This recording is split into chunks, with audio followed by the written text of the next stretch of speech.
السلام عليكم ورحمة الله وبركاته وين سلامي دمانتنا ميل walba dunida ka joogtaan kusoo dhawaada muuqaal cusub waxaan idin wadaa saabuuniyo jirka ku cadeynayso kaaga dhigayso mid qurux badan skin glowing ah jirkaagana waxay ka dhigaysaa mid hal midab ah oo qurux badan insha Allah halkan waxaa kusoo diyaarsaday bariis cad shiidan bariis cadaha ma sha Allah collagenkiisa aad u badan yahay sida mid jirka uu cadeynayaa sirtaan waxaa isticmaalaan Kooriyaanka badanaa bariisku way isticmaalaan sababtana waxay tahay whitening aad u badan ayaa ku jiro ma sha Allah wuuna wanaagsan yahay in mar walba la isticmaalo waa sirta Kooriyaanka isku qurxiyaan bariis cadaha ama bariiska caadiga xataa inta shiidatid waad isticmaali kartaa insha Allah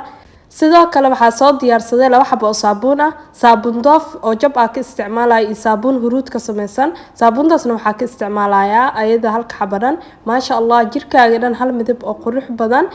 saabuuniyadan waxay ka caawinaysaa jirkaaga wasaqda dhan inay ka saarto jirkaaga hal midab oo qurux badan skin glowing ah inay ku siiso ma sha Allah cajiibna waaye hadii ay isticmaashid waad u bagi doontaa insha Allah gabdho badan ay soo weydiiyo waxyaabo dabiici jirka lagu cadeeyo soo gali muuqaalkan ka faa'iideysta muuqaalkan diyaa ka heshay fadlan like noo dheh siini share garee oo la wadaag asxaabta kale sida uga faa'iideystaan jirkoodana waxyaabaha dabiiciga ee mar walba ugu qurxiyaan mar walba waxa idin soo gudbiyaa waxyaabaha dabiiciga ah oo aadna faa'iido u leh waxtarkiisana qofkii tijaabiyo oo helayo ma sha Allah hadda markii aad soo hoolayso quruxda badan oo igu soo baxday halka xabo saabuunta huruud waa soo hooshay dooftana wax yar ayaa ka hoolay ma sha Allah kadibna waxa soo qaadanayaa baaquligii aad ku samaysan lahaa alaabtan dib dhankaaga ma baahno gacantaada ku samaysan kartaa musqushaada gees ka saaranaysa ma sha Allah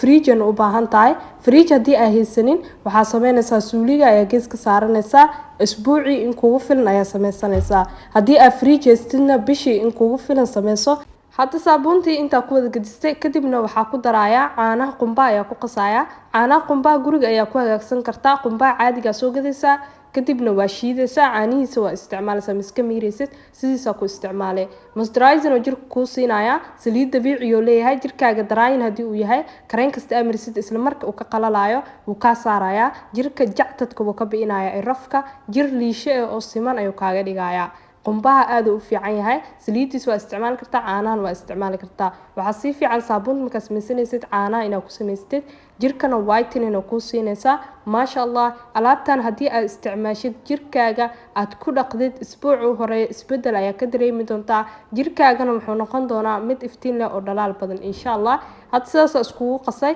muddo oo 30 daqiiqo ayaa meel dhigaysa kadibna waxyaabaha kale aad ku darsanayo waa isla arkinaa insha Allah haddana waxaa ku darsanaya 3 qaando oo bariis cad shiidan ayaa ku darsanaya bariiska shiidan ma sha Allah jirka ku dhaqaya whitening ku siinaya anti aging wuu yahay jirka dhan wuu simaya laabka dhan wuu ka saaraya haddana waxaa ku daray qaando huruud ah sidoo kale waxaa ku darsanaya 4 qaando oo saliida babyda saliideeda ma sha Allah jirka dhan way qurxinaysaa si lamida whitening way ku siinaysaa jirkaagana jactadka iyo rafka way ka saaraysaa moisturizer ay leedahay saliidana aad u fiican tahay hadii aad isticmaali jirin isticmaal waxyaabaha madmadowga xataa jirka way ka saartaa jirka hal midab ay ka dhigaysaa oo qurux badan insha Allah hadda waxaa ku darsanaya 4 xabo oo vitamin E capsule ayaa ku darsanaya hadii aad rabtid vitamin E waa iska dhaafi kartaa glycerin-ka saliida waa ku bedelan kartaa ama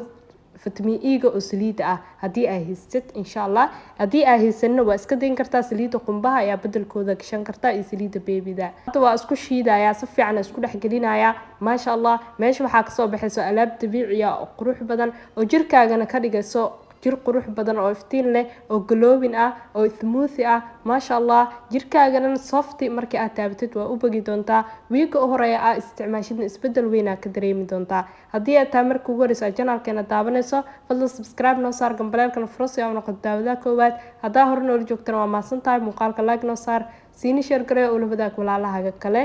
safiicana iskugu garaacaya isku dhaxgelinaya ma sha Allah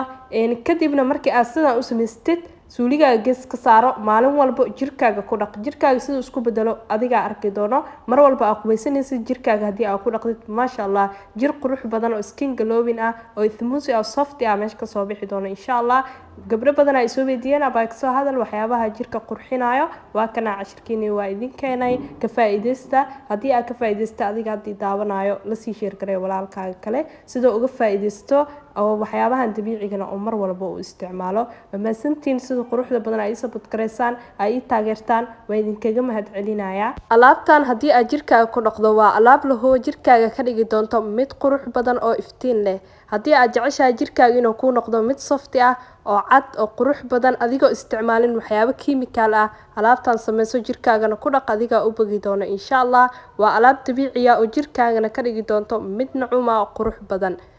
skin glowing haddii aad rabto alaabtan isticmaal waxyaabaha dabiiciga mar walba joogteen ay u baahan yihiin haddii aad joogteysid waxay ku siinayaan qurux iyo dhalaal iftiin haddana markaad sidaas isku dhexgeliyay maasha Allah marka aad isticmaalaysid jirkaaga marka aad marisid waxaa ku dhaqaysaa gloveska qubayska jirkaagana sida wasaqda iyo dead skinka uu kaaga qaado adiga arki doono jirkaagana oo qurux kaaga dhigo haddii umal aad tahay haddii aroos isku diyaarinayso alaabtan jirkaaga ku dhaqo waa alaab nacuum ku siinayso jirkana ku qurxinayso qof walba jecel naftiisa inuu qurxiyo wuu isticmaali karaa waa alaab waxba laga qaban karin qofkii isticmaalo una ka sheekeyn karo had diyaar ay noo tahay saabuuniyada dabiiciga ah maasha Allah skin glowing ku siinayso jirkaagana whiten ku gelinayso oo cajiib ka ahayd waa kana sida quruxda badan ay u soo baxday alaab suuq ka soo gadataba ayada ka fiican maasha Allah haddii aad isticmaashid aad baratid mar walba waa sameysanaysaa waa alaab cajiib ah waxba laga qaban karin jirkaaga haddii aad ku dhaqdid waa arki doontaa isbedelka iyo challenge-ga ku dhaco sidaas quruxda badan ay igu soo baxday waxaa idinkaga tegayaa sidaas nabadgelyo assalaamu calaykum waraxmatullaahi wabarakaatuh